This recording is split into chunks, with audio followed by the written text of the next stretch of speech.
That Don't Sound Right is a podcast about talking the way we did before the internet, when you could not prove anyone right or wrong. All the expertise was contained in the people involved with the conversation. I'm Peter. I'm Cecil, and I hope you enjoy our conversations. And as you listen, if you find yourself silently saying, "That don't sound right," send us a comment. You're one of us. Peter has clearly never seen how athletic an alligator is. I have seen a 12-foot alligator stand up on his tail in 10 feet deep water.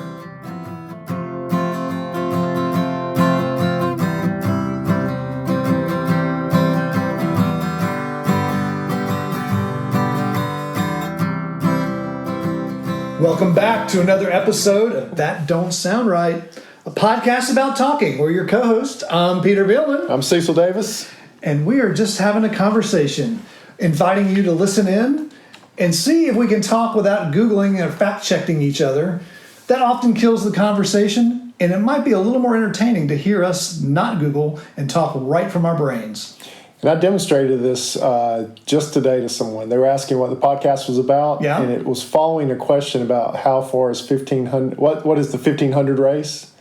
And so we Googled it. It's 1,500 meters. Okay. But we were saying, is it meters or yards? I said, see, this is exactly what we're talking about. We already know the answer. The conversation's over. We're not going to talk about it anymore. Well, had you not Googled it, what would you have done? We'd been sitting there debating whether it was yards or meters for... Should we debate it now? It is, well, I know the answer now. But why is it meters? I don't know. See, that's the thing. We still don't know the details behind it. This goes back to what we talked about before, is why do you put metric and standard in the same car? Why don't you just pick a system? In fact, I think that was the name of the episode. Yeah, right. just pick one. Yeah. That's right. What episode was that? I don't know. That was early on in our fledgling careers as podcasters. But in the same vein of that, tonight's episode is what? Well, we know today is Memorial Day weekend. And we understand that folks are out of their rhythms, and you're probably not listening on time, and that's fine. That's fine. But if you need something to listen to on your drive back from the beach, we hope that you joined us, and I hope you have a safe trip back from the beach, or from the mountains, or from family, or maybe you're sitting in the backyard having a cookout or making barbecue, and instead of having on your favorite Spotify playlist, you've jumped right to the podcast because we're on Spotify and any other platform that you listen to your podcast to. So happy Memorial Day, or happy Memorial Day weekend. That's I guess. right. We celebrate all weekend. But what we thought we'd do, it's been a while, Cecil, since we've read from the mailbag. I know. We have lots of mail. I'm excited. Now, granted, it's 6 months probably worth of mail. And it takes a little while. It takes a little while to become a lot of mail. So here we are. So we want to just respond to some of the emails and text messages y'all have sent us. Yeah. Some of these are very funny. Some of these are informative. And some of these are just for your information only. Yeah. And some we need more help on, by the way. Oh, yes. We're still trying to figure this out. Let's go ahead and talk about that one. Episode... 84, signed, sealed, and arrested. We are still struggling through. What is the question? So the question is the post office a federal agency? Right. U.S. Postal Service. Right. UPS. Federal agency, is it a USPS. Is it a private business? Right. Because, we talk about they advertise. Yeah. Yet the president, I remember this happened.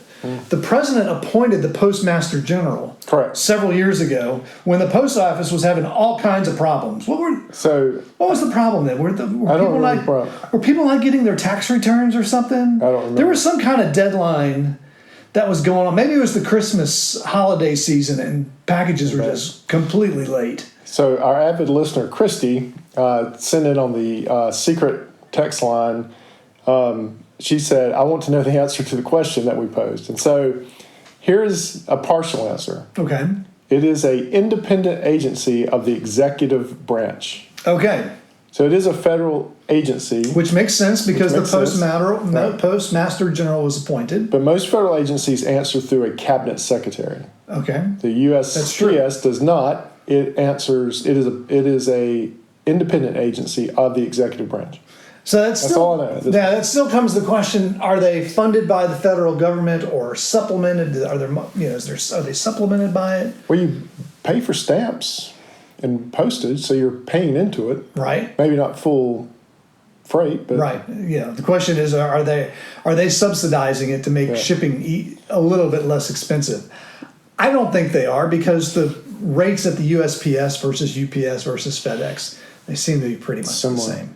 So we need your help. We need more information. We have gotten this far. It's the independent agency of the executive branch. But what does that mean? That's right. We really don't know what that means. So what's the next mailbag you got?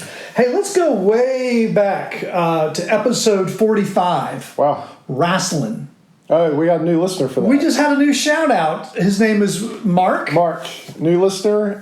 He said on the podcast platform Podbean that he just started listening to us, and wrestling. He was looking through all the titles, chose wrestling, and it was everything he wanted it to be. Yeah, he said, was looking through the titles of these podcasts and saw this, hoping it was what I thought it was, and you delivered. Fun listen. And if y'all don't remember what that was about wrestling a bear. Yes. I think that's what we'll stop there, because we don't want to spoiler. Go ahead and listen to episode 45. I think you'll find it pretty entertaining, and maybe even interesting. And thanks for listening, Mark. Yeah, Mark, thanks a lot. What else you got in the mailbag? The old mailbag. So let's go back to episode 72. Okay. So that one is entitled "Spanking Gators." So this is where I recount being in a canoe, coming across an alligator floating in the water next to me, and I just gave him a swat with my canoe paddle. Yes. Some people... There's been a lot of questions about this. Especially listener number one, he really was thinking about withdrawing any support from me for doing such a dumb thing. Clay says this in an email to the tdsrpodcast at gmail.com. That's tdsrpodcast@gmail.com. That's our email. He says this: Peter has clearly never seen how athletic an alligator is. I have seen a 12-foot alligator stand up on his tail in 10 feet deep water. The gator stood on his tail, spun 180 degrees, and snatched the fish hanging from a line on my rod so fast I had no time to flinch. A 5-foot gator could own his canoe if it became obstinate. Okay. Yeah. Maybe so. But I didn't have a fish, so I wasn't too worried about it. The gator was pretty slack.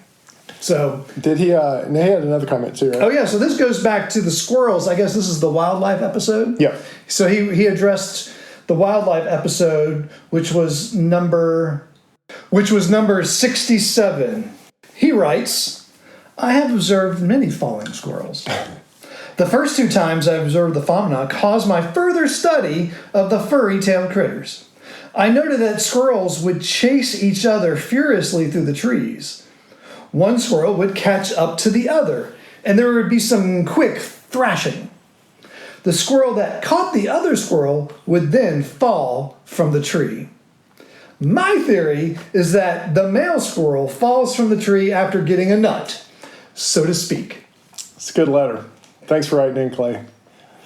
Again, that was episode 72, Spanking Gators, and check out episode 67, Wild New Year.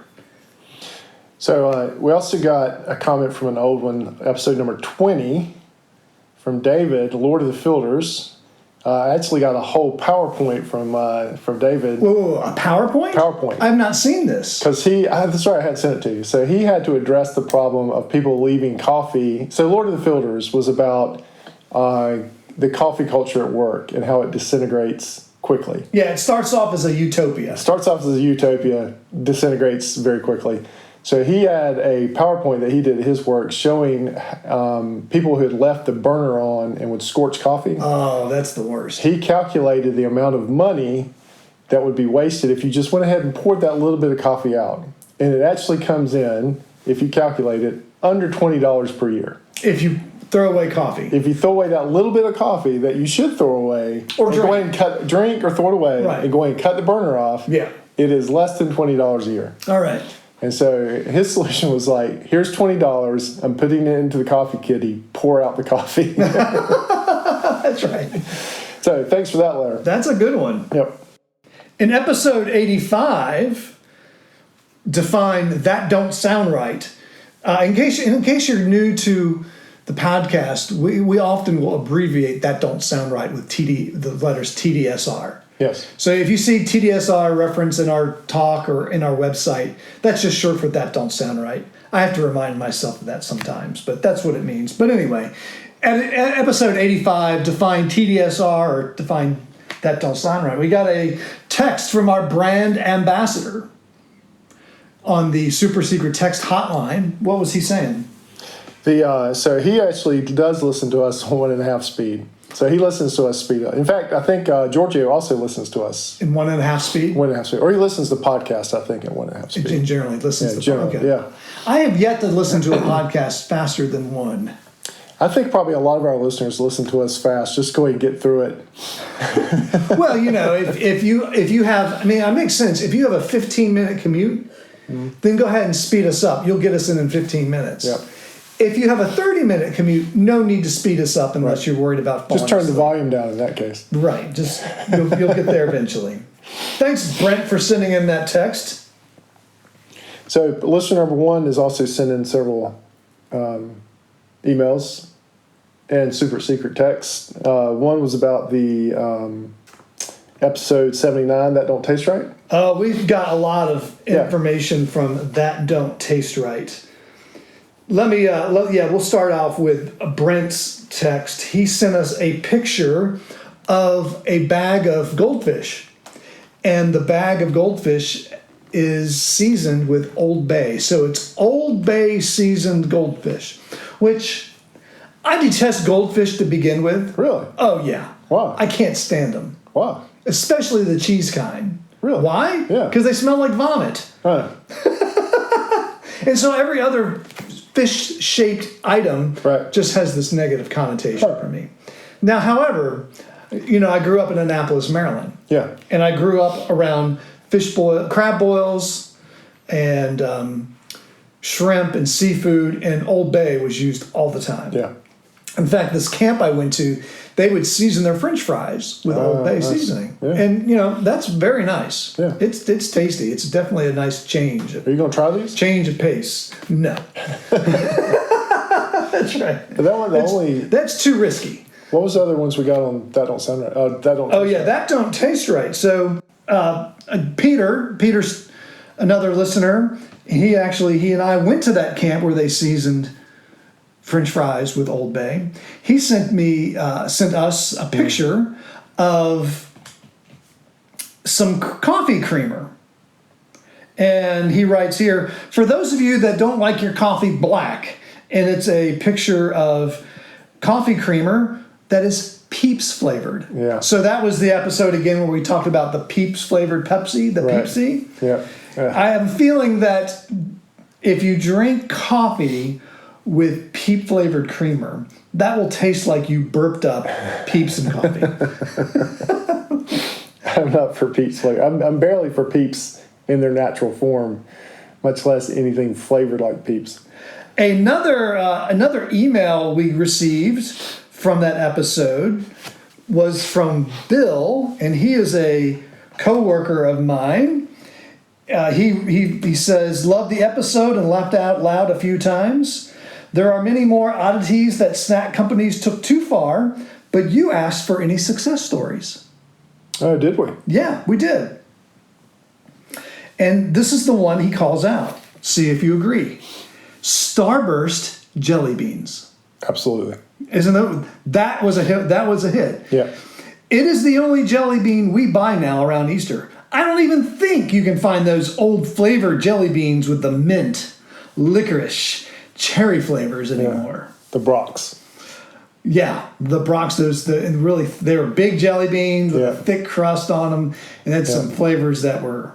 Well, because now they're up against Starburst, which are great. Yes. And they're up against Jelly Bellies. Yeah, that's true. That's right. Right. Going back a little bit further, we had a nice email from Darlene talking about episode number 70, which is titled Hold the Mayo. That's a pretty interesting one where we talk about the different salads and dishes that people have cooked up in the past, especially in the South. She says, after listening to your podcast, I looked up what an aspic is. And she leaves a link. And she says, I don't plan to ever eat a gelatin that includes or is made from meat. And she has the little shiver emoji in there. The dream loaf recipe sounds more like a nightmare recipe. But I do make a delicious cranberry salad for Thanksgiving that includes fresh ground cranberries, cherry jello, and other yummy things. Thanks for the conversation, guys. I appreciate what y'all are doing. Thank you, Darlene. Yeah, so I challenged her to, she has a book club, to make some of these recipes for her book club. Oh, no kidding. Have we heard anything about that? I have not heard that she's done that. I don't know that anybody would ever make any of the recipes that we posted. I don't think so either. So there is one unnamed listener who suggested in the secret line that I need to take you to the swamp.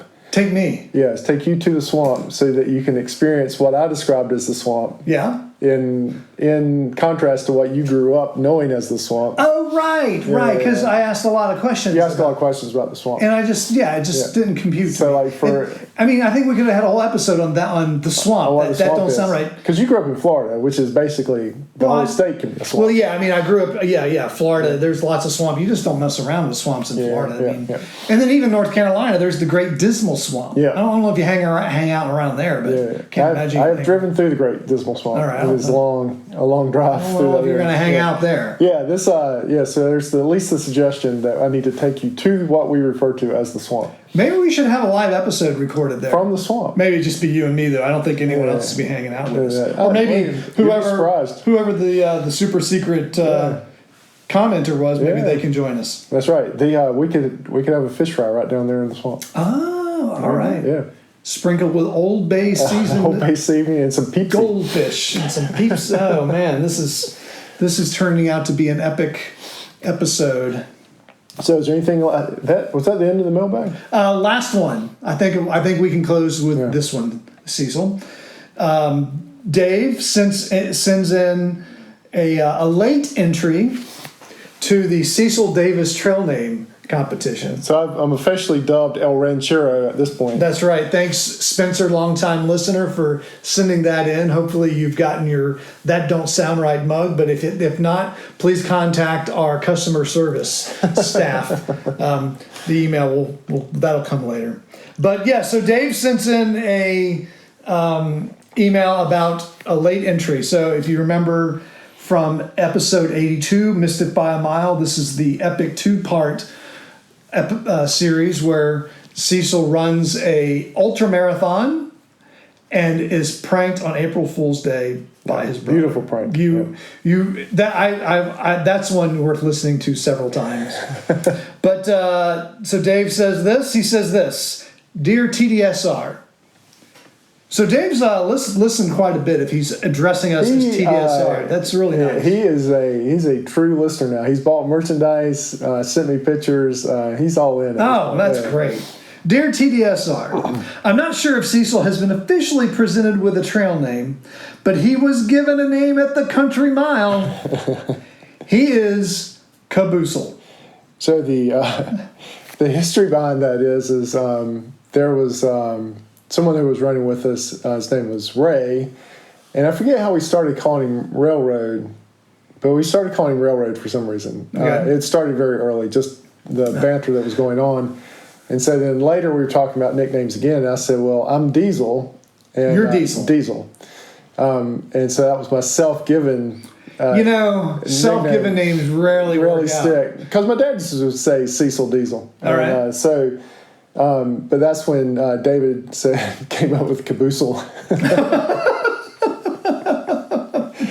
We could probably have an episode just on the nicknames I have been given for Cecil over the years. All right. Yeah. Cecil can be a tough name to grow up with. Yeah. So can Peter. So can Peter. But Dave continues, I'll be glad to come break a champagne bottle on his bow at the christening ceremony. Love the show, by the way. Keep talking and stay curious, Dave. So Dave would be a good guest. He is truly one of the funniest guys you'll meet. He can tell a story very well. Is Dave familiar with the swamp? Oh, yeah. Well, then maybe he needs to accompany us. He's my cousin, remember? Yeah, well, I mean, I got cousins that... Clay's my cousin. That never lived around me. So Clay that wrote in, he's my cousin. Right. David wrote in, he's my cousin. So here, things are really turning around for you.